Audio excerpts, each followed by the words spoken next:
పరిశుద్ధ గ్రంథము నుంచి హెబ్రీయులకు రాసిన పత్రిక 11వ అధ్యాయము 26వ వచనంలో కొన్ని మాటలు మనము లేఖనాన్ని చదువుకుంటున్నాం. చదమ్మా. ఫరో కుమార్తె యొక్క కుమారుడని అనిపించుటకు ఒప్పుకొనలేదు.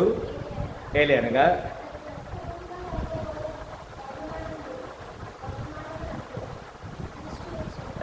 ఇక్కడ యేసుక్రీస్తు వారి ప్రణాళికలో మనందరం కూడా ఉన్నాము.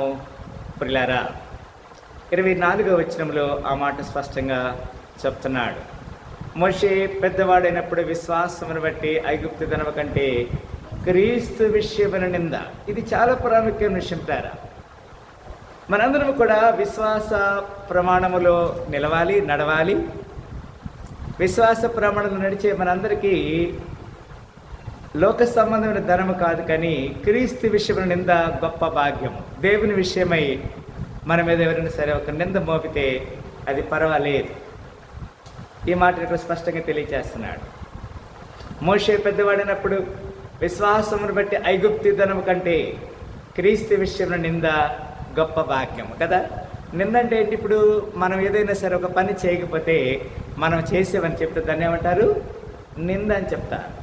దానియేలు ఏ తప్పు చేయలేదు, కానీ దానియేలు మీద నింద మోపారు.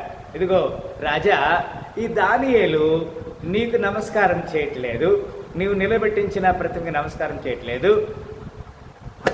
నీవు చెప్పిన దేన్ని అంగీకరించట్లే, కానీ ఇదిగో ముమ్మారు వాళ్ళ దేవుడికి యెరూషలేము వైపు తిరిగి ప్రార్థన చేస్తున్నాడు. ఇది నేరం మోపారు. అయితే మేము ఒక శాస్త్రం పెడుతున్నాం. ఏంటంటే 30 రోజుల వరకు నీ దగ్గర తప్ప ఎవరి దగ్గర ఏం మానవుడు కూడా మనం చేయకూడదంటే సరే అని చెప్పాడు. ఒక ఆజ్ఞ జారీ చేశాడు.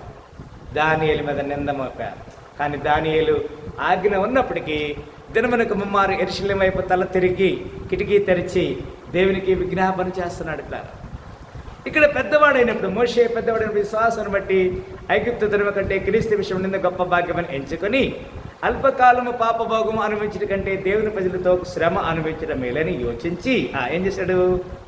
చదమ్మా. ఇప్పుడు ఫరో కుమార్తె యొక్క కుమారుడుని అనిపించుకోలేదు. వాస్తవానికి అతను 40 సంవత్సరాలు ఐగుప్తు దేశంలో ఫరో కుమారుడుగా పెరిగాడు, కానీ ఆయన ఫరో కుమారుడుగా అనిపించుకోవట్లేదు. ఎందుకు? ఏలనగా అతడు ప్రతిఫలముగా కలగబో బహుమానం మీద దృష్టి ఉంచాడు. మనం ఈ లోకంలో నింద పాలైతే పర్వాలేదు, ధన్యులమే. దానియేలు నిందలు పాలయ్యాడు కదా. అనేక మంది నిందలు పెట్టారు ఆయన మీద. నిందల పాలై నిత్య నిబంధన నీతో చేసిన దానియేలుకు సింహాసనమిచ్చినావు,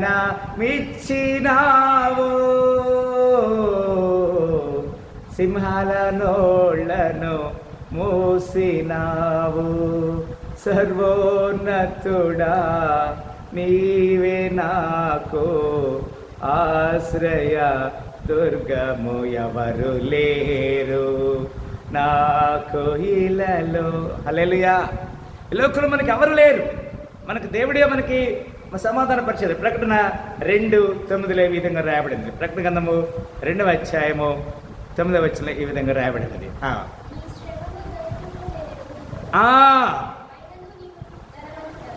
ఆమె చెప్పండి హల్లెలూయా. నీ శ్రమను దరిద్రతను నేను ఎరుగుదును, అయినను నీవు ధనవంతుడివే. తాము యూదులమని చెప్పుకొనొచ్చు యూదులు కాక సాతాను సమాజము వారి వల్ల నీకు కలుగు దూషణ నేను ఎరుగుదును. ఇక్కడ గమనించండి, కొన్నిసార్లు మనకు దూషణ వస్తాయి, నిందలు వస్తాయి, అవమానాలు వస్తాయి, సమస్యలు వస్తాయి. దేవుని బిడ్డలు కాని వారి వలన, దేవునిలో ఉంటూ వ్యతిరేకత ఉన్నటువంటి వారి వలన, సాతాను సమాజం వారి వలన మనకి నిందలు వస్తాయని చెప్తున్నాడు. 3వ అధ్యాయము 18వ వచనంలో ఈ విధంగా రాయబడినది. అక్కడే 3వ అధ్యాయము 18వ వచనంలో ఈ విధంగా రాయబడినది. నీవు ధనవృద్ధి చేసుకున్నట్లు అగ్నిలో పుటం వేయబడిన బంగారమును నీ దిశముల సిగ్గు కనపడకున్నట్లు ధరించుకున్నటకు తెల్లని వస్త్రమును నీకు దృష్టి కలుగునట్లు నీ కన్నులకు కాటుకొను నా యొద్ద కొనమని నీకు బుద్ధి చెప్పుచున్నాను. లేరా దేవుడు మనకి తెల్లని వస్త్రాలు ఇస్తారని చెప్తున్నాడు. నీ నీ నీ నీ విషయాల్లో నీకు కావాల్సిన ఆదరణ కలిగిస్తానని చెప్తున్నాడు. కీర్తనలు 89:50 ఈ విధంగా రాయబడినది. కీర్తన గ్రంథము 89 అధ్యాయము 51 వచనంలో ఈ విధంగా రాయబడినది.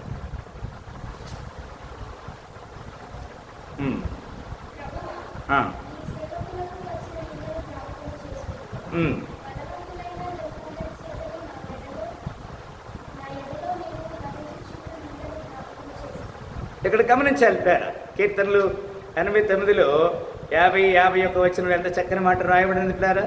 ఇక్కడ ఏమంటాడంటే, ప్రభువా ఏమంటున్నాడు, నీ సేవకులకు వచ్చిన నిందను జ్ఞాపకం చేసుకోవాలి. కొన్నిసార్లు మనకి నిందలు వస్తూ ఉంటాయి పేర కదా. దేవుడు మనకిచ్చిన ఆ నిందని బలవంతులైన జనుల చేత నా ఎదలో నేను భరించుచు ఉన్న నిందను జ్ఞాపకం చేసుకోను పేరా. కొన్నిసార్లు మనకున్నటువంటి నింద మనుషులు తీసివేయలేనిది. చదవరా 51 కూడా ఏమన్నా అక్కడ, యెహోవా అవి నీ శత్రువులు చేసిన నిందలు, నీ అభిషక్తుని నడతల మీద వారు మోపుచున్న నిందలని చెప్తున్నాడు. కొన్నిసార్లు మనం యథార్థంగా నడిచిన కానీ మన మీద ఏం చేస్తారండి, నిందలు మోపుతూ ఉంటారు. కొన్నిసార్లు అలాంటి స్థితిలో మనం యథార్థంగా ఉండాలని ప్రభు తెలియజేశారు. ఫిలిప్పీ 3:7 ఈ విధంగా రాయబడినది. ఫిలిప్పీకి రాసిన పత్రిక 3వ అధ్యాయము 7వ వచనం ఈ విధంగా రాయబడినది.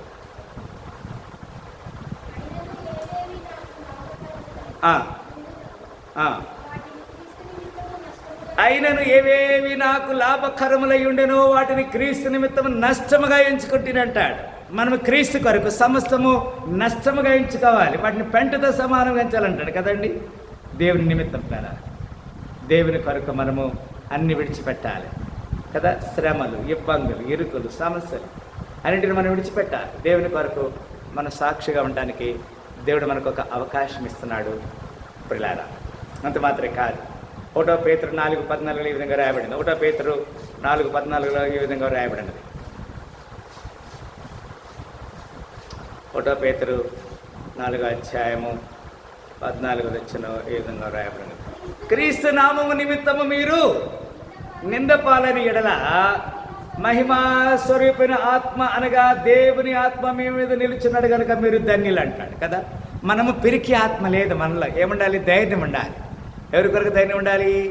దేవుని కొరకు ధైర్యం ఉండాలి. క్రీస్తు నామము నిమిత్తం కొన్నిసార్లు కదా మన దేవుని కొరకు దేవుని పని చేస్తుంటే కూడా కొన్నిసార్లు మనకేమొస్తుంది? నిందలు వస్తూ ఉంటాయి. క్రీస్తు నామ నిమిత్తము మీరు నిందలు పాలనలా మహిమా స్వరూపిన ఆత్మ అనగా దేవుని ఆత్మ మీ మీద నిలుచున్నాడు కనుక మీరు, మనము దేవుడు మనతో ఉన్నాడు కదా, మనం భయపడే అవసరం. హెబ్రీ 2:2 ఈ విధంగా వ్రాయబడింది. హెబ్రీకి రాసిన పత్రిక 2వ అధ్యాయము 2వ వచనంలో ఈ విధంగా రాయబడింది. ఎందుకనగా దేవదూతల ద్వారా పలకొడిన వాక్యము స్థిరపరచబడినందున ప్రతి అతిక్రమమును అవిధేయత న్యాయమైన ప్రతిఫలము పొంది ఉండగా అంటాడు. కొన్నిసార్లు దేవదూతలు తప్పు చేసినప్పుడు వారిని శిక్షణలో పెడతానికి వారిని కావలిలో ఉంచాడు. లేదా ఎవరిని కూడా దేవుడు వదిలిపెట్టడి. లోకములో ప్రతి వారికి శిక్ష ఉన్నదనే విషయాన్ని జ్ఞాపకం చేసుకున్నాం. 10:34 హెబ్రీకి రాసిన 10వ అధ్యాయము 34-35 వచనంలో ఈ విధంగా రాయబడినది. ఏలయనగా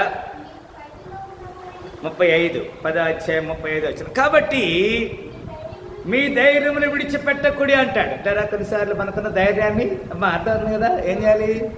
ధైర్యాన్ని విడిచిపెట్టకూడదు. కాబట్టి మీ ధైర్యమును విడిచిపెట్టకూడి దానికి ప్రతిఫలముగా గొప్ప బహుమానం కలుగును. కొన్నిసార్లు సమస్యలు, బాధలు, ఇరుకులు, ఇబ్బందులు వాటిని మనం ఏం చేయాలి? జయించాలి విశ్వాసంతో. ఎందుకంటే మన మీద పరిశుద్ధాత్ముడు ఉన్నాడు కాబట్టి మనం భయపడాల్సిన అవసరం లేదు. 13వ అధ్యాయము ఎప్పటికి రాసిన పత్రిక 13వ వచనంలో ఈ విధంగా వ్రాయబడింది. 13:13 కదండి. ఇక్కడ ఏమంటాడు? కాబట్టి మనం ఆయన నిందను భరించుచు శిబిలం వెలుపలికి ఆయన యొద్దకు వెళ్ళేదామంటాడు కదా. కొన్నిసార్లు మనకి నిందలు వస్తాయి, ఇరుకులు వస్తాయి, సమస్యలు వస్తాయి. అందుకే హెబ్రీ 11:26 చెప్పాడు కదా. మొట్టమొదట మనం చదివాం. హెబ్రీ 11:26 మనం చదివాం. ఏమన్నాడు అక్కడ? ఫరో కుమార్తె యొక్క కుమారుడని అనిపించుకున్నట్టు ఒప్పుకోలేదు. ఏలయనగా అతడు ప్రతిఫలముగా కలుగు బహుమానమందు దృష్టి ఉంచాడు. ఈ సాయంకాల సమయంలో లోకం వైపు మనం చూడొద్దు, ఇరుకు వైపు చూడొద్దు, ఇబ్బందుల వైపు చూడొద్దు, వాటిని తలంచొద్దు. నీ మనసు దేవుని మీద జ్ఞాపకం చేసుకోవాలి. ఇక్కడ ఫరో కుమారుడు అనిపించుకుంటే అతనికి ఆస్తి, మస్తు ఆస్తి వస్తుంది, చక్కని లగ్జరియస్ లైఫ్ వస్తుంది. కానీ ఆయన విడిచిపెట్టుకున్నాడు. దేని కొరకు? దేవుని కొరకు, క్రీస్తు కొరకు నిందల పాలవడానికి ఆయన ఒప్పుకున్నాడు. ఈ సాయంకాల సమయంలో మన జీవితంలో నెమ్మది, సమాధానం కలగాలని కోరుకుందాం. అలాంటి కృపల దేవుడు మన ఉండాలిగా దీవించి ఆశీర్వదించునుగాక. ప్రార్థన చేద్దామా? అందరి కళ్ళు మూసుకుంటే ప్రార్థన చేస్తాం. ప్రేమగల తండ్రి, నీ కృప సత్వం దర్శించి దీవించమని ఈ సాయంకాల ఆరాధనలో పాల్గొన్న ప్రతి ఒక్కరిని దీవించారు ప్రభా. హెబ్రీయులకు రాసిన పత్రిక 11:26 వచ్చిన ద్వారా మీతో మాట్లాడినారు. మేము నిందలు పాలైనప్పుడు మేము ధన్యులమి, ఎందుకంటే తద్వారా వచ్చేటువంటి బహుమానం కొరకు మేము నీ వైపు ఆధారపడుతున్నాం, నీ వైపు చూస్తున్నాం.